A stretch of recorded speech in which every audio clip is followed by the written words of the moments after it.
प्रिय दोस्तों, नमस्कार। गौतम बुद्ध की प्रेरणादायक कहानी आज आपके साथ साझा करेंगे। मन के डर से मुक्ति, एक साधु और जंगल की रहस्यमयी रात। दोस्तों, क्या आपने कभी बिना कारण के घबराहट महसूस की है? क्या आपने मन में उठते डर से हार मान ली है बिना उससे लड़े? तो सुनिए गौतम बुद्ध की एक ऐसी कहानी जो बताएगी कि डर क्या है और कैसे इससे आज़ादी पाई जा सकती है। ये कहानी आपके भीतर छुपे उस अंधेरे को उजाले में बदल देगी। बात ध्यान से सुनिएगा। AK वर्ल्ड PGM मोटिवेशन लेकर आए हैं डर के उस पार। तो दोस्तों, कहानी को शुरू करने से पहले जो चैनल पर नए हैं, कृपया चैनल को सब्सक्राइब कर लें। साथ ही वीडियो को अंत तक जरूर देखें। वीडियो काफ़ी ज्ञानवर्धक होने वाली है। तो आइए कहानी को शुरू करते हैं। श्रावस्ती नगरी के समीप एक विशाल वन था। वहीं पास में गौतम बुद्ध अपने शिष्यों के साथ रुके हुए थे। उस दिन वर्षा ऋतु थी, जब बुद्ध और उनके भिक्षु एक ही स्थान पर 3 महीने निवास करते थे।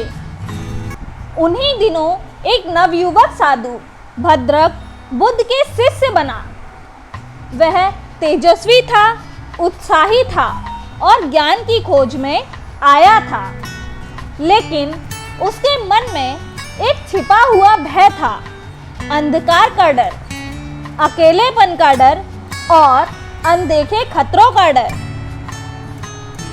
तो एक दिन बुद्ध ने सभी भिक्षुओं को ध्यान साधना हेतु अलग अलग जंगलों में भेजा। भद्रक को एक ऐसे वन में भेजा गया जहां दिन में भी धूप मुश्किल से पहुंचती थी। रात को वहां शियारों की आवाज, उल्लुओं की चीखें और हवा की सनसनाहट डर को और भी गहरा बना देती थी। भद्रक ने पहले दिन खुद को समझाया, मैं साधु हूँ, मैं डर के ऊपर हूँ। लेकिन जैसे ही रात हुई वह बेचैन हो गया। जंगल की हर आवाज़ उसे डरा रही थी। उसका मन कल्पना करने लगा, शायद कोई बाघ है या कोई आत्मा है। अगर मैं मरा जानेगा। वह रात भर जागता रहा, हर क्षण जैसे जानलेवा था। सुबह होते ही वह दौड़ता हुआ बुद्ध के पास जा पहुंचा। भगवान, मैं वहां नहीं रह सकता। वो जगह बहुत ही डरावनी है। मुझे कोई दूसरी जगह भेज दीजिए। बुद्ध कुछ देर शांत रहे। उनके चेहरे पर कोमल मुस्कान थी। फिर वह बोले, भद्रक, डर उस जंगल में नहीं है, डर तुम्हारे मन में है। अगर तुम उससे भागोगे तो जीवन भर भागते ही रहोगे। अगर तुम उससे भागोगे तो जीवन भर भागते ही रहोगे। लेकिन अगर तुम बैठकर उसका सामना कर सको, उसे समझ सको, तो वही डर तुम्हारा शिक्षक बन जाएगा। भद्रक समझ तो गया, लेकिन मन अभी भी अशांत था। फिर भी वह लौट गया। वही जंगल, वही रातें। लेकिन इस बार कुछ अलग किया। रातों को आंखें बंद कर ली। मन से कहा, ठीक है डर, आज तू आए, मैं तुझे देखना चाहता हूँ, मैं भागूंगा नहीं। धीरे धीरे उसके भीतर डर के कंपन उठे, सांस तेज, पसीना, घबराहट। लेकिन उसने खुद को याद दिलाया, मैं इसे देख रहा हूँ, मैं डर नहीं रहा हूँ, मैं देखने वाला हूँ। उसने सांसों पर ध्यान टिकाया। हर डर को उसने स्वीकार किया, बिना प्रतिक्रिया दिए। रातें बीती, हफ्ते बीते और फिर एक सुबह वह मुस्कुराता हुआ बुद्ध के पास लौटा। उसकी आंखों में एक चमक थी, चेहरा शांत और मुख पर आत्मबल था। भगवान, अब डर आता नहीं, लगता है।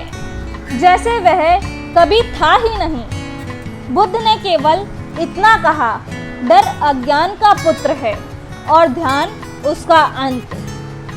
डर को पहचानोगे। डर हमेशा किसी कल्पना पर आधारित होता है। अक्सर वह किसी वास्तविक खतरे से नहीं बल्कि हमारे विचारों से जन्म लेता है। जब आप डर को देखकर बिना प्रतिक्रिया किए बैठते हैं तो वह खुद ही रूप बदलने लगता है। डर के समय ध्यान को केवल सांसों पर ले आना, यह सबसे प्रभावशाली तकनीक है। डर हमारे विचारों की एक रचना है। जैसे ही आप उन्हें देखने लगते हो, उनसे अलग हो जाते हो। डर एक दिन में नहीं जाता, यह साधना है।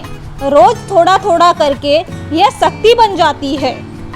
डर जीवन का हिस्सा है, लेकिन उस पर हमारी प्रतिक्रिया ही तय करती है कि हम बंदी बनेंगे या मुक्त। बुद्ध की इस कहानी से हमें सीख मिलती है कि मन का डर केवल देखने से समाप्त होता है और देखने की कला ही ध्यान है। इस प्रेरणादायक कहानी में हमने देखा कि कैसे एक युवा साधु ने अपने भीतर के भय को जीत लिया, सिर्फ ध्यान और बुद्ध की शिक्षा के बल पर। अगर आप भी किसी डर, चिंता या घबराहट से जूझ रहे हैं तो यह कहानी आपकी जिंदगी बदल सकती है। AK वर्ल्ड PGM मोटिवेशन की ये कहानी डर के उस पार एक ऐसी कहानी है जो आपको भीतर से आज़ाद कर देगी। इसे सुने, समझें और अपने डर को शक्ति में बदलें। दोस्तों, अगर आप सभी को यह कहानी पसंद आई हो तो कृपया इसे लाइक, शेयर और सब्सक्राइब करना ना भूलें। साथ ही इसे ज़्यादा से ज़्यादा लोगों तक शेयर करें ताकि वह भी बुद्ध के ज्ञान से अवगत रहें और जो भी इस तरह की परेशानियों से जूझ रहे हैं वे अपनी ज़िंदगी के डर को हमेशा हमेशा के लिए समाप्त कर सकें। धन्यवाद दोस्तों, कृपया कमेंट में अवश्य बताएं क्या आपके आसपास भी कुछ इस तरह के लोग हैं जो अधिक डर अपने अंदर बनाए रखते हैं।